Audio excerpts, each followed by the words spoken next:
So it's been a while since we last checked up on the Wonderland system. Not a lot has happened. They went private. Honestly, to be honest, I don't blame them. Given the fact that they were pretty much like a laughingstock of TikTok for about 2 or 3 weeks. Honestly, I actually commend them. That's probably the best way to deal with bullying, is just go private and disappear for a while. Just let everything cool down, and it has. The internet has like a memory of a goldfish. They always find something new. However, another thing I found is that the Wonderland system has actually gone mainstream. I found this Rolling Stone article, which I thought I'd read out. I found it interesting. Viral dissociative identity disorder TikToker sparks questions about the internet's effect on mental health. TikTok is, quote, teeming with users who feel qualified to pass judgment on any psychological issue, says one expert, and it's detrimental for everyone. Hi, I'm Bunny. As the smiling teenager with bubblegum pink hair smiles sweetly, waving at the camera, you'd be forgiven for thinking, for the first couple of seconds, that there's no real reason why the video is anything remarkable. But then you meet Zed, and then Oliver, followed closely by Ben, Ophelia, Malachi, Echo, and various other individuals with their own pronouns, styles, accents, and mannerisms. What caused this introduction video to rack up millions of views in September was the fact that all these individuals seem to share the same body. This is because, according to the person behind that TikTok, they have dissociative identity disorder, previously known as multiple personalities disorder. The creator behind this account is known as the Wonderland system, and it's dedicated to documenting their experience as a DID system, or collection of alters. After posting this video, they made several clips answering questions about various aspects of their disorder and alternating identities, adding that they are 18 years old and have been professionally diagnosed with the condition. It didn't take long for them to get noticed, and in a pattern that highlights how vitality on TikTok can put a young person at the center of a virtual middle school of millions, they were essentially bullied off the platform. It started on January the 4th, shortly after the Wonderland system posted a video in which they said that some of their alters are Republican or lean right. In response, a handful of TikTokers started making jokes related to the alters' political beliefs, and as they dug into the other statements, it swiftly escalated into their TikToks being mocked, stitched, duetted, and dissected. These clips included discussions of the alters' racial identities, their respective dating lives, and various aspects of their inner world, which they describe as a place their alters inhabit when they aren't fronting or presenting in the open. And just in parentheses there, due to their privacy settings online, Rolling Stone was unable to contact the Wonderland system directly. TikTok did not immediately respond to Rolling Stone's request for comment.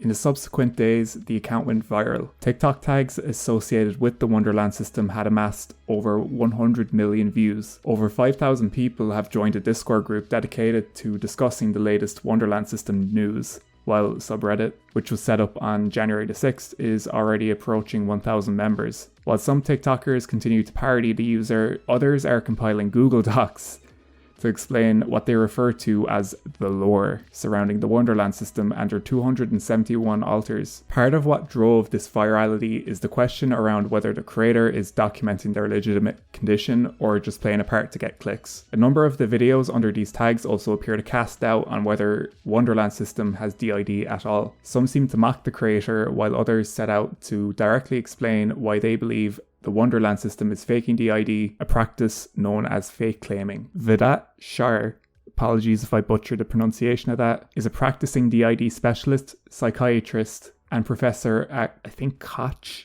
again, sorry if I mispronounced that, and professor at Koç University in Turkey. While he says that it's not possible to tell from a TikTok if someone is faking DID, he tells Rolling Stone that people with DID who excessively publicize their condition and socialize heavily as multiple alters represent only a minor subgroup of people with DID.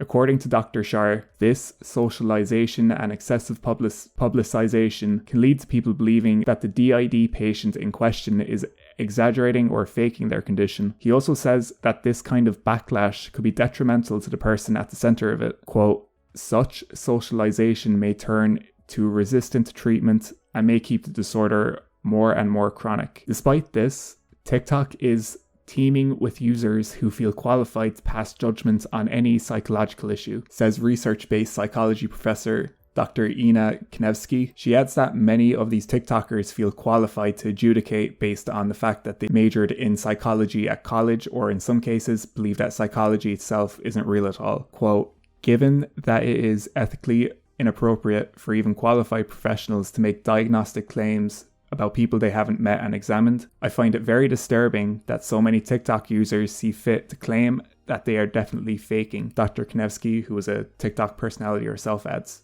According to Matt Klein, a digital culture theorist, this behavior forms part of a larger ongoing pattern on the app previously seen in cases like Couch Guy, where TikTokers conducted a months-long investigation into a random man's college relationship. Quote, "There's an emerging reflex to invite ourselves into the lives of those that we scroll past," he says. "We don't ask for nor require permission to enter these narratives. We instead co-create them ourselves. There's an implicit invitation once it's online. This has always been a norm for celebs, but now that fame has been democratized, everyone's vulnerable for scrutiny and narrative jacking." On January the 7th, the Wonderland system responded to their growing virality in a TikTok. Their alter Ethan, who goes by he, they, z pronouns, came down hard on the people. "These jokes you guys are making aren't jokes. They're blatantly being ableist because you're just making fun of common symptoms of DID. That's what you're doing. You are bullying people who are severely traumatized." They then made their account private. However, TikTok creator Sierra, who has made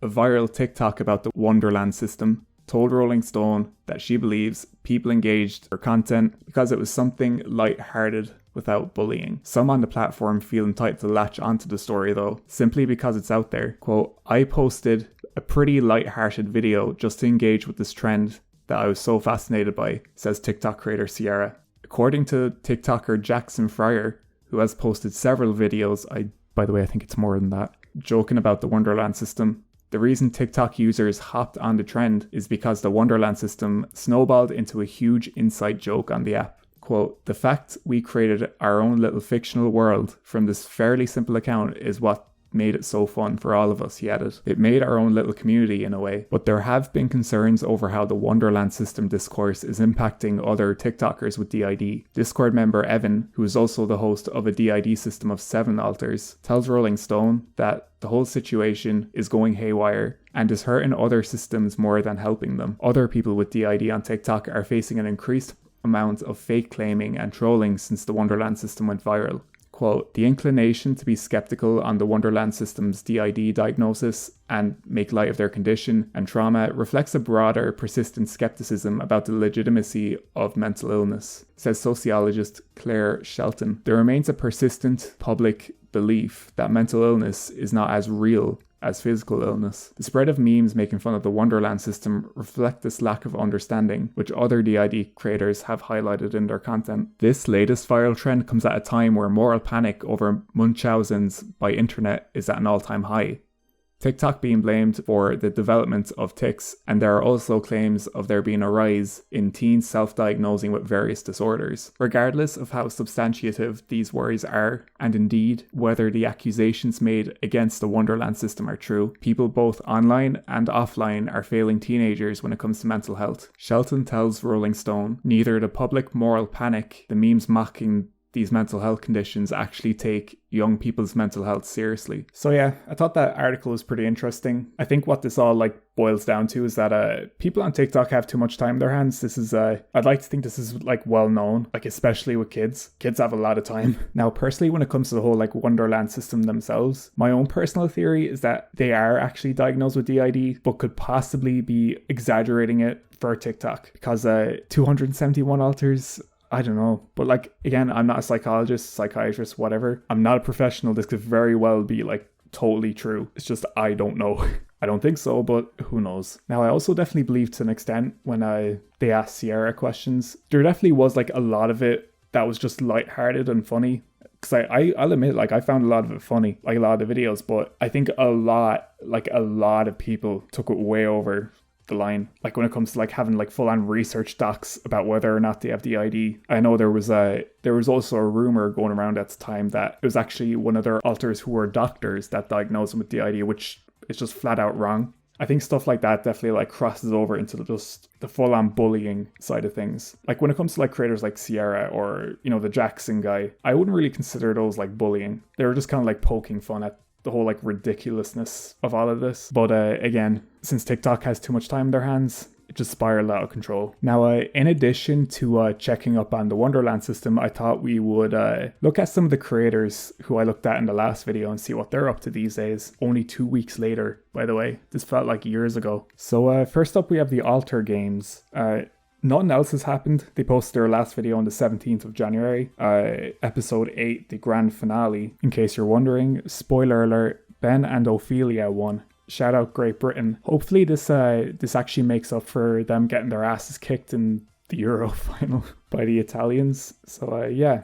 Next up is Wonderland News, which is the Wonderland System's personal news network. Not run by them, but the last video they've posted was on the 20th, and it was advertised in their Discord server. Now, personally, I wasn't in the Discord server, but the Roblox thing looks cool, I guess. And finally, we have Jackson, otherwise known as Jackson on a Scooter. He's Australian, I think. So last update on Jackson was he was on the streets of Victorian England sucking dick for money. I'm the lady of the block.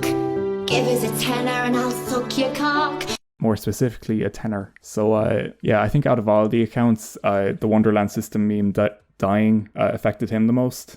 I wish him well. I know I think Australia is going through a housing crisis, so this is no laughing matter. I'm not joking around here. Anyways, that's pretty much it for this video. Like and subscribe if you enjoyed. And yeah, Wonderland forever.